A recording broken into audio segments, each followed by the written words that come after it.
JT.fr, fournisseur officiel de football. Bonjour à toutes et à tous et bienvenue dans ce nouveau JT Foot Mercato. On commence par notre focus du jour sur le Paris Saint-Germain, où Neymar fait encore parler. Et pour cause, le Brésilien a fait une sortie plutôt remarquée contre son ancien club au cours d'un entretien à Globo pour l'émission Esporte Espectacular. Ce sont notamment ses propos concernant Messi qui ont fait couler beaucoup d'encre. J'étais très heureux de l'année qu'il a vécue, mais en même temps très triste, car il a vécu les deux côtés de la médaille. Il est allé au paradis avec l'équipe d'Argentine, a tout gagné ces dernières années, et avec Paris, il a vécu l'enfer. Nous avons vécu l'enfer, lui et moi. Messi est parti du PSG d'une manière qui, pour le football, ne le méritait pas. Tous ceux qui le connaissent le savent, c'est un gars qui s'entraîne, qui se bat. S'il perd, il se met en colère et il a été injustement accusé, à mon avis. Depuis ses déclarations, le PSG s'est largement imposé 4-1 à Lyon, et c'est l'image d'une équipe heureuse que les Parisiens ont affichée face aux Gaunes. D'ailleurs, la direction du club a réagi aux propos de Neymar via le journal L'Équipe. Nous ne faisons aucun commentaire, nous avons une certaine élégance. Curieusement, les deux joueurs voulaient rester au PSG. Aucun commentaire, mais tout de même un petit tacle en passant. D'ailleurs, il n'y a pas que le club francilien qui a réagi aux complaintes du Brésilien. En effet, certains consultants comme Robert Pires sont vite sortis du bois. L'ancien gunner a fait parler la poudre, lui qui n'est pourtant pas habitué aux déclarations piquantes. Voilà ce qu'il a affirmé au micro de Canal+.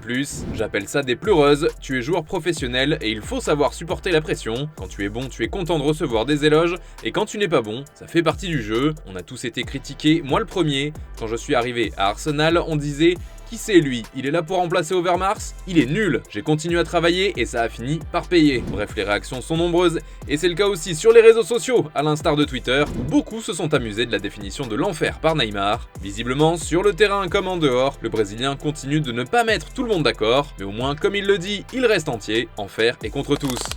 Et justement les amis, que pensez-vous des mots de Neymar à propos de son expérience à Paris? Dites-nous tout dans les commentaires et on en reparlera au prochain JT. Hier, Dim vous demandait qui a réalisé le meilleur mercato estival selon vous. Vous avez cité plusieurs clubs, mais c'est bien le PSG qui ressort le plus dans vos réponses.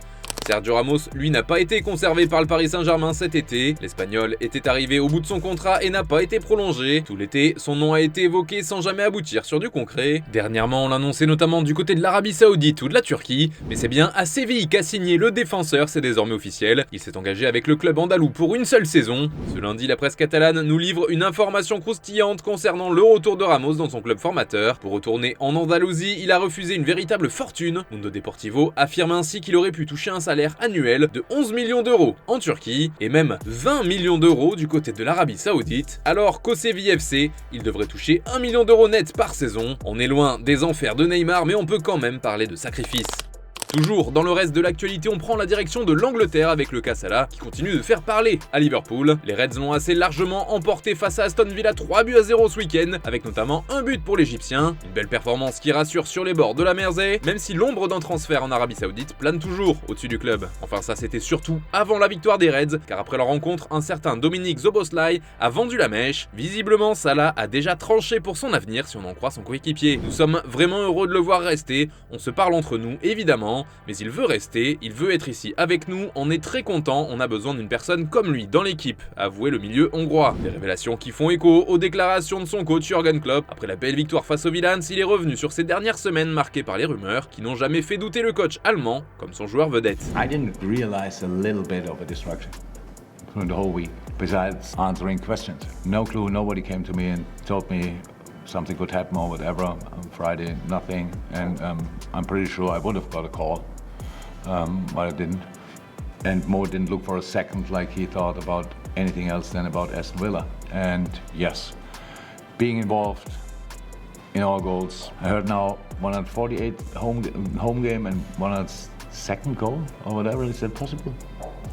I unbelievable numbers. Like, he's a world-class player, no doubt about that. And I'm really pleased he's in my team.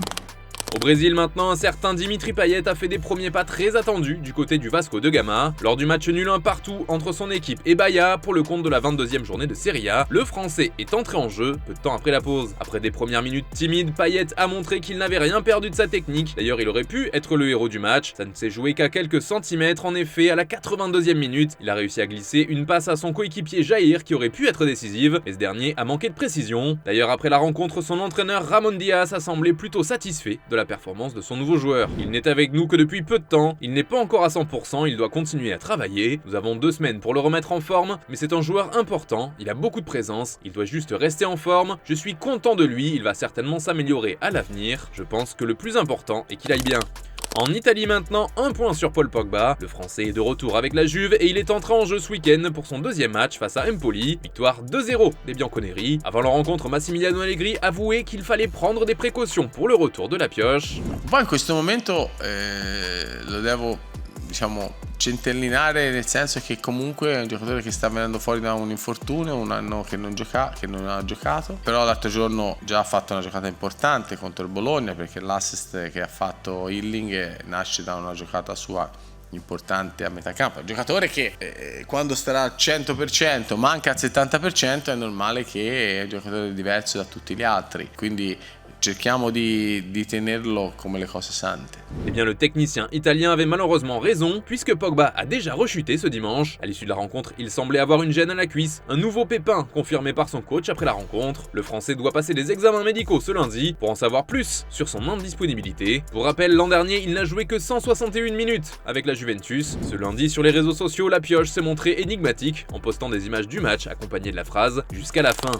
Nouvelle rubrique du JT à partir d'aujourd'hui. Chaque lundi, Foot Mercato vous propose un petit classement des meilleurs buteurs européens. Le marché des transferts est désormais fermé en Europe, l'occasion pour nous de vous faire un premier bilan qui sera forcément très serré. En bas de ce top 10, on retrouve Sinan Karweina de l'Austria Klagenfurt et Denis Ekert de l'Union Saint-Gilloise qui ont marqué 5 buts en 5 rencontres. À la 8ème position, c'est Jude Bellingham qui fait de l'ombre aux attaquants avec ses 5 buts en 4 matchs. Il en aura fallu autant à Santiago Jiménez pour inscrire ses 5 réalisations, mais quelques minutes de moins. En 6ème position, c'est Vangelis Pavlidis de l'AZ Alkmaar que l'on retrouve avec ses 5 buts en 3 rencontres. Même chiffre pour les 3 joueurs suivants, à savoir Lautaro Martinez, Serhou Guirassy et Kylian Mbappé. C'est l'attaquant du PSG qui est devant avec un meilleur rendement par minute. Mbappé est donc 3ème du classement et devant lui c'est Matteo Casiera du Zénith. Il en est déjà à 6 buts en 7 rencontres, ce qui lui permet d'être sur la seconde marche du podium. Enfin, c'est Erling Haaland qui est déjà en tête de ce classement. Le Norvégien a inscrit la bagatelle de 6 buts mais en seulement 4 matchs. Il est déjà sur des bases très solide avec City.